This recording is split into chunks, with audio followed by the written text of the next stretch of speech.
What's up, world? I hope everyone has had a blessed week, but we're here once again. We're going in, Talking the Truth Thursdays. Talking the Truth Thursday. That's right. But I want to hear you say it. I want to hear you say it. So on the count of three, it doesn't matter if you're in the car. It doesn't matter if you're at work. It doesn't matter if you're just scrolling through the internet. On the count of three, I want you to say Talking the Truth Thursday. Y'all ready? You sure you ready? All right, let's go. 1, 2, 3. Talking the Truth Thursdays. Let's get it. Let's get it. Okay, so last week we kicked off a series in which our gym youth is actually in the middle of, and we're calling it Game Changers. We're calling it Game Changers. And last week we talked about a game changer named Josiah. And this week we're going to continue in the same lane, but this week we're talking about David. Yep, we're talking about David. And I'm sure sometime or another we've heard it from somewhere or somebody, the story of David and Goliath. But just in case you haven't, guess what? Today is a perfect day for you to hear about it. And what we can learn from the David and Goliath story is that David was a game changer. David was a game changer. But we have to remember what we said a game changer is. A game changer is someone that gets things done. A game changer is someone that makes things happen. But remember, a game changer can't do these things by themselves. The only way they can make things happen or get things done is by the grace of God. But game changers don't live with the if I could mentality. You know, the if I could do this or if I could do that. The if I could mentality is nothing but an excuse. And game changers, we don't make excuses, do we, y'all? We just do it. We just do it. Game changers don't wait for other people to step up to the plate either. They get it in. They just do it. But with the help of God, game changers can take a tough situation and make it better. With the help of God, that's our main focus point today. They can take a tough situation and make it better. Now, I received some amazing feedback from episode 1, some amazing feedback. But one thing stuck out to me. There was a question someone asked me. She direct messaged me, and this is what she asked me. She said, I get it. I understand my objective is to help make others around me better. But how do I personally make my situation or my tough situation better? Amazing question. Amazing question. And I'm so glad you asked that, because today, as we dig past the surface of the David and Goliath story, I hope you get your answer today. And as a matter of fact, I'm praying and I know that you're going to get your answer today. So let's dig in. We pick up in David's life where he is a little boy. In fact, he is nothing more than a shepherd boy. And his people, or should I say Saul and his army, had headed down to the battlefield, and they come face to face with the Philistines. They meet the Philistines on the battlefield, and we know the battlefield is only for war, for battle. So you have the Philistines on one side of the valley, and you got Saul and his army on the other side of the valley. These two armies, they're at a standoff. And out comes this huge man who stood 9.5 feet tall, or 9 feet tall. He was a giant. His name was Goliath. And what he did is he taunts Saul and his army by saying, he said, won't just one of you come out and fight? We don't even have to go down this road of battle between all of us. Won't just one of you come out and fight? But here's the catch. If you defeat me, we will be your slaves. But if I defeat him, you will be our slaves. And he taunts them day in and day out, day after day after day. Goliath taunts them. Have you ever felt like that you've been taunted by a giant? But before you answer, your giant could be peer pressure. Your giant could be low self-esteem. Your giant could be feeling unloved or unwanted. Whatever your giant may be, if you do not stand up to your giant, you will become a slave to it. You will become a slave to it. Let me say that again. If you don't stand up to your giant, you will become a slave to it. Remember, Goliath said, if you defeat me, we will be your slaves. But if I defeat you, you will be our slaves. And if you do not stand up to your giant, you will become a slave to it. If you don't stand up to peer pressure, you will always fall victim to peer pressure.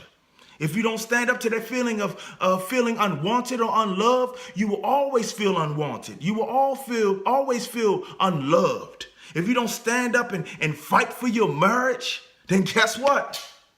Your marriage will fail. If you do not stand up to your giants, you will become a slave to it. And I know what you're saying. Well, it's easier said than done. Well, guess what? Game changers don't do it by themselves. They take a tough situation with the help of God and they make it better.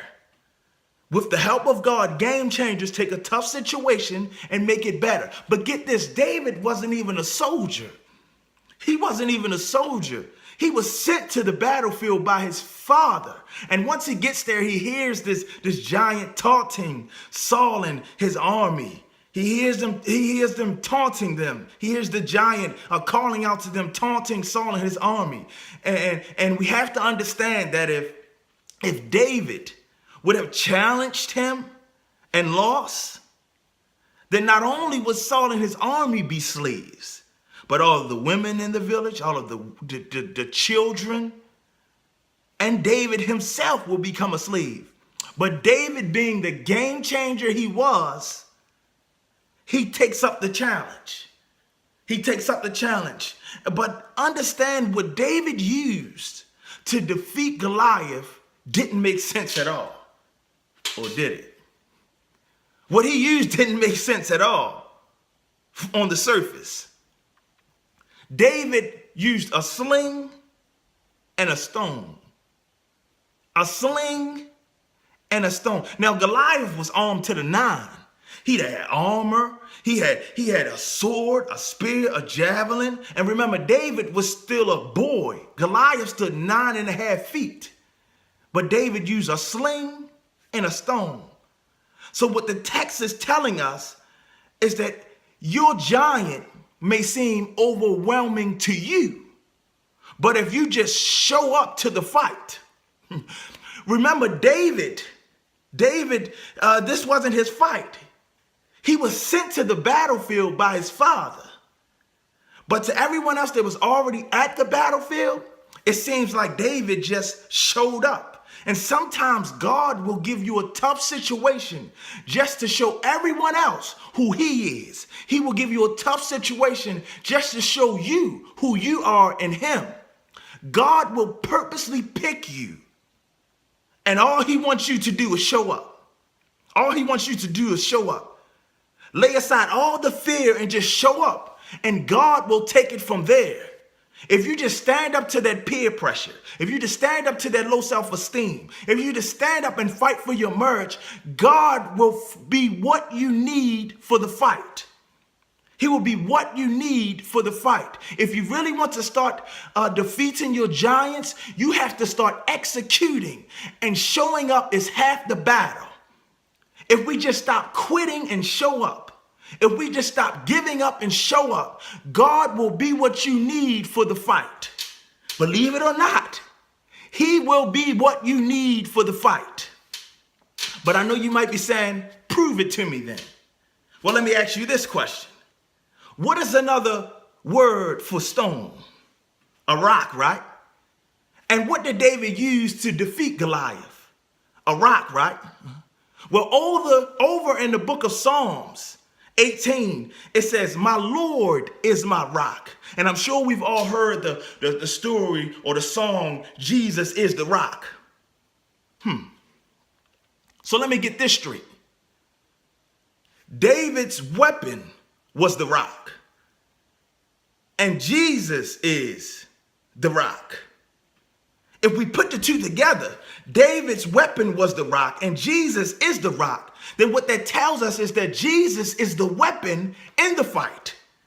Jesus is the weapon in the fight. But you know what? Let me read Psalms 18 so you can get a more clear picture that Jesus is what we need in the fight.